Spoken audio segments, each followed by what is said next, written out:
জিয়া উদ্যানের স্বামীর কবরের পাশে চিরনিদ্রায় শায়িত সাবেক প্রধানমন্ত্রী ও বিএনপি চেয়ারপারসন বেগম খালেদা জিয়ার কবর জিয়ারত করছেন নাতনি জাইমা রহমান সহ পরিবারের সদস্যরা। এছাড়াও বেগম জিয়ার প্রতি আজও শ্রদ্ধা জানাচ্ছেন সর্বস্তরের মানুষ। সকাল 10:30টার দিকে জিয়া উদ্যানে আসেন বেগম জিয়ার পরিবারের সদস্যরা। এ সময় কবর জিয়ারত শেষে কিছুক্ষণ নীরবে দাঁড়িয়ে থাকেন জাইমা রহমান। এদিকে ঘন কুয়াশার শীত উপেক্ষা করে শুক্রবার ভোর থেকেই দল মত নির্বিশেষে সব শ্রেণীর পেশার মানুষ আসছেন জিয়া উদ্যানে। কবর জিয়ারত করার পাশাপাশি জানাচ্ছেন শ্রদ্ধা। ছুটে আসছেন রাজধানী সহ দেশের বিভিন্ন প্রান্তের সাধারণ মানুষ। তারা বলছেন বেগম জিয়া দেশের মানুষের কথা চিন্তা করেছেন, গণতন্ত্রের কথা বলেছেন জীবনের প্রতিটা মুহূর্ত। তিনি শুধু দেশের নেতা নন, বিশ্ব নেতা। নতুন প্রজন্ম তার চেতনাকে ধারণ করে দেশকে এগিয়ে নিয়ে যাবে, সেই প্রত্যাশাই করেন সবাই।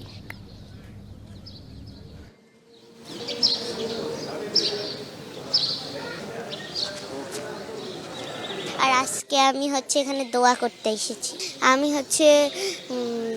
ইন্নাত তয়না বলেছি, তারপর কুল হু আল্লাহু বলেছি। যে গত বৃহস্পতিবার বাংলাদেশের একটি ইতিহাসের সমাপ্তি হয়েছে, একটি মহাকালের সমাপ্তি হয়েছে, যার নাম শুনলে শুধু জাতীয়তাবাদী আদর্শ নয়, সারা বাংলাদেশের আপামার জনসাধারণ মানুষের শ্রদ্ধাভরে তাকে স্মরণ করে। দেশমাতা এবং শহীদ প্রেসিডেন্ট জিয়াউর রহমানের জন্য সবাই দোয়া প্রার্থনা করে এবং আমাদের নেতা জনাব তারেক রহমানকে যাতে সবাই পাশে দাঁড়ায় এবং আমাদের তারেক রহমানও যাতে তার মায়ের অপূর্ণ কাজগুলো পূর্ণ করতে পারে। রাজনীতির অভিভাবক, গণতন্ত্রের বাতিঘর বিএনপি চেয়ারপারসন বেগম খালেদা জিয়া। তার বিদায়ে যে শূন্যতা তৈরি হলো তা কতটুকু পূরণ করা সম্ভব, চ্যালেঞ্জই বা কি? বিশ্লেষকরা বলছেন খালেদা জিয়ার অনুপস্থিতি যেমন রাজনীতিকে এক ধরনের শূন্যতায় ফেলেছে, তেমনি বিএনপিকেও মোকাবেলা করতে হবে নানা চ্যালেঞ্জ। তবে দলটির নেতারা বলছেন বিএনপি নেত্রীর প্রতি মানুষের অসীম ভালোবাসায় আরও শক্তিশালী হবে দল।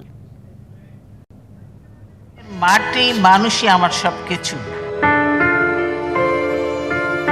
দেশের মানুষের কল্যাণ করার জন্য রাজনীতি করি। ৪১ বছর দলকে নেতৃত্ব দিয়েছেন। ক্যারিসমেটিক নেতৃত্ব গুণে মানুষের হৃদয়ে জায়গা পেয়েছেন বিএনপি চেয়ারপারসন বেগম খালেদা জিয়া।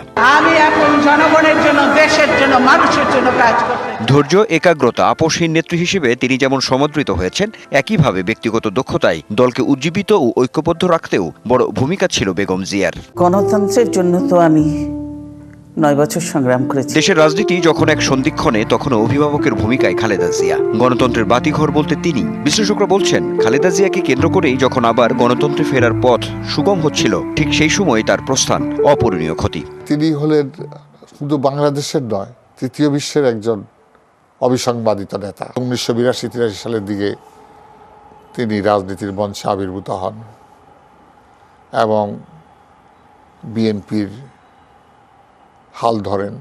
তিনি পরিণত হয়েছিলেন বাংলাদেশের একজন অভিভাবকে। জাতির সংকটময় মুহূর্তে তিনি দিক নির্দেশনা দিতে পারতেন। আজকে তার মৃত্যুর মধ্য দিয়ে আমরা সেই সুযোগটা হারালাম। আল্লাহু আকবার।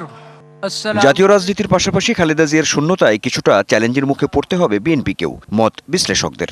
খালেদা জিয়া অন্তত তার মৃত্যুর আগে দেখে গেলেন যে এই দেশের বুকে 15.5 বছরের জন্য যে ফ্যাসিবাদী স্বৈর শাসন জগদ্দল পাথরের মতো চেপে বসেছিল, সেই স্বৈর শাসনের অবসান হয়েছে। তিনি চলে গেছেন, কিন্তু তার স্মৃতি রয়ে গেছে, তার কর্মকাণ্ড রয়ে গেছে, তার দল রয়ে গেছে। দেশবাসীর মধ্যেই তিনি চিরঞ্জীব হয়ে থাকবেন, এ ব্যাপারে আমার কোনো সন্দেহ নেই। বিএনপিকেও নিজের অস্তিত্ব টিকিয়ে রেখে সামনের দিকে তাদের যেতে হবে। সেই ক্ষেত্রে বিএনপির জন্য এটা একটা বড়, আমরা বলবো যে চ্যালেঞ্জের জায়গায় তারা পড়েছেন। তারেক রহমানের যে চ্যালেঞ্জগুলো আছে, সেই চ্যালেঞ্জগুলোকে মোকাবেলা করার ক্ষেত্রে কয়েকটা জিনিস তার জন্য বাড়তি সুবিধা হবে। একটা হলো যে তিনি শহীদ রাষ্ট্রপতি জিয়াউর রহমান এবং খালেদা জিয়ার সন্তান। তারেক রহমান রাজনীতিক হিসেবে পরিপক্ক হয়েছেন উল্লেখ করে আদর্শিক জায়গা ঠিক থাকলে সব চ্যালেঞ্জ তিনি মোকাবেলা করতে সক্ষম হবে বলেও মনে করেন বিশ্লেষকরা। অনেকেই এখনো আছেন যারা তার বাবার আমল থেকে রাজনীতি শুরু করেছিলেন, ঘনিষ্ঠ ছিলেন, এখনো তারা দলে আছেন। তাদের যে অভিজ্ঞতা, সেই অভিজ্ঞতাটাকে তিনি কাজে লাগাতে পারবেন। Anwar Hossain, DBC news, Dhaka. ভঙ্গুর আইন শৃঙ্খলা পরিস্থিতি, মন্থর অর্থনীতির চাকা, শৃঙ্খলা নেই আর্থিক খাতে, চড়া জিনিসপত্রের দাম, উত্তপ্ত রাজনীতির মাঠ, প্রতিবেশী দেশের সঙ্গে উষ্ণ সম্পর্ক, এত সব চ্যালেঞ্জ নিয়ে শুরু হচ্ছে নতুন বছর 2026। বিশ্লেষকরা মনে করেন 2026 হবে বাংলাদেশের জন্য ভীষণ চ্যালেঞ্জিং। নানা ইস্যুতে উত্তাল রাজনীতির মাঠ, দাবি আদায়ের আন্দোলনে চিরচ্যাপ্টা তিলোত্তমা ঢাকা, প্রতিবাদের আগুন যেন পৌষের শীতকেও হার মানায়। ওসমান হাদি হত্যার বিচারের দাবি, তার সঙ্গে নির্বাচনী ডামাডোল। নতুন বছরে আন্দোলনের রাশ টেনে একটি অবাধ নিরপেক্ষ নির্বাচন আয়োজনই যেন বড় চ্যালেঞ্জ। স্বাধীনতা সার্বভৌমত্ব অব্যাহত রাখতে হলে এই নির্বাচনের কোনো বিকল্প নেই। সব দলই নির্বাচন করার জন্য আগ্রহী, এবং তারা আগ্রহী বললে তারা চেষ্টা করছে বিভিন্ন ধরনের জোট বা অ্যালায়েন্স গঠনের জন্য। এগুলি শুভ লক্ষণ। শত বাধা পেরিয়ে একটি নির্বাচিত সরকার ফেব্রুয়ারিতে ক্ষমতায় বসলেও তাদের জন্য কঠিন হবে আইন শৃঙ্খলা বাহিনীর পুনর্গঠন করে জনগণের জানমালের নিরাপত্তা নিশ্চিত করা। যে পর্যায়ে তারা নিরাপত্তা পরিস্থিতি তারা পাবে এবং যে ধরনের বাহিনী দিয়ে এটাকে মোকাবেলা করতে হবে, এই দুইটার ভিতরে বড় ধরনের একটা গ্যাপ রয়ে গেছে। গোয়েন্দা নজরদারির যে দক্ষতা বা সক্ষমতা আমাদের থাকা দরকার, সেখানেও একটা শিথিলতা এবং দক্ষতার অভাব দেখা যাচ্ছে। বিশ্লেষকরা বলছেন, নিরাপদ বাংলাদেশ গড়তে হলে সবার আগে নিশ্চিত করতে হবে সকলের জন্য কাজের সুযোগ। মূল্যস্ফীতির লাগাম টানা, ভঙ্গুর আর্থিক খাতের শৃঙ্খলা ফেরানো, জ্বালানির অনিশ্চয়তা দূর করে আমলাতান্ত্রিক জটিলতা মোকাবিলা করাই চ্যালেঞ্জ। বেসরকারি খাতের আত্মবিশ্বাস, ইনভেস্টর কনফিডেন্স, বিজনেস কনফিডেন্স তলানিতে চলে গেছে। নতুন সরকারকে ইনফ্লেশনকে 6% নামানোর চেষ্টা করে যেতে হবে। ফরেন এক্সচেঞ্জ রিজার্ভ 32-33 বিলিয়ন কিভাবে পার হবে সেই জায়গায় ফোকাস রাখতে হবে, টাকার মান ধরে রাখতে হবে। কর্মসংস্থান বলেন অথবা অর্থনীতির জিডিপির কন্ট্রিবিউশনে বলেন, উইদাউট প্রাইভেট সেক্টর কোনো গভর্নমেন্টই সামনের দিকে এগোতে পারেনি, সামনের দিকেও পারবে না। একটি নির্বাচিত সরকার এসে ল অ্যান্ড অর্ডারটাকে ঠিক করা, এটাকে কন্ট্রোলে নিয়ে আসা। সেকেন্ড হলো এনার্জি ক্রাইসিস, এটাকে অ্যাড্রেস করা। নতুন বছরে বড় প্রতিবন্ধকতা সৃষ্টি করতে পারে প্রতিবেশী দেশের সঙ্গে তিক্ত সম্পর্ক। আন্তর্জাতিক রাজনীতিকে সমঝে চলে কৌশলে দেশের স্বার্থ রক্ষায় দক্ষতা দেখাতে না পারলে 2026 হতে পারে ঝুঁকির বছর। বিভিন্ন দেশে ভিসা পেতে আমাদের বেগ পেতে হচ্ছে। এই ইমেজ ক্রাইসিস থেকে বাংলাদেশকে বের করে আনা, ভারতের সাথে আমি মনে করি না যে 12ই ফেব্রুয়ারি নির্বাচন হলে 13ই ফেব্রুয়ারি আমাদের সম্পর্ক একেবারে রিসেট হয়ে যাবে, তা না। বাংলাদেশকে ডাইভার্সিফাই করা দরকার তার ফরেন পলিসি। নতুন বছরে হাতের নাগালে আনতে হবে জিনিসপত্রের দাম, নিয়ন্ত্রণে রাখতে হবে আইন শৃঙ্খলা পরিস্থিতি, গড়তে হবে শান্তিপূর্ণ বাংলাদেশ। আর এজন্য কেবল রাজনীতিবিদ নয়, প্রয়োজন প্রতিটি নাগরিকের দায়িত্বশীল আচরণ। মোস্তফা মাহবুব, ডিবিসি নিউজ, ঢাকা। পৌষের মাঝামাঝি সময় সারা দেশে জেঁকে বসেছে শীত। 17 জেলায় বয়ে যাচ্ছে শৈত্যপ্রবাহ। সর্বনিম্ন তাপমাত্রা রেকর্ড করা হয়েছে যশোরে 8 ডিগ্রি সেলসিয়াস। হাড় কাঁপানো ঠান্ডায় জনজীবন স্থবির হয়ে পড়েছে। গেল 3 দিন ধরে চুয়াডাঙ্গার উপর দিয়ে বয়ে যাচ্ছে মৃদু শৈত্যপ্রবাহ। কুয়াশার চাদরে ঢাকা থাকছে চারপাশ। আজ ভোরে সর্বনিম্ন তাপমাত্রা রেকর্ড করা হয় 9 ডিগ্রি সেলসিয়াস। শীত সবার জন্য সমানভাবে এলেও বেশি বিপাকে খেটে খাওয়া ও ছিন্নমূল মানুষ।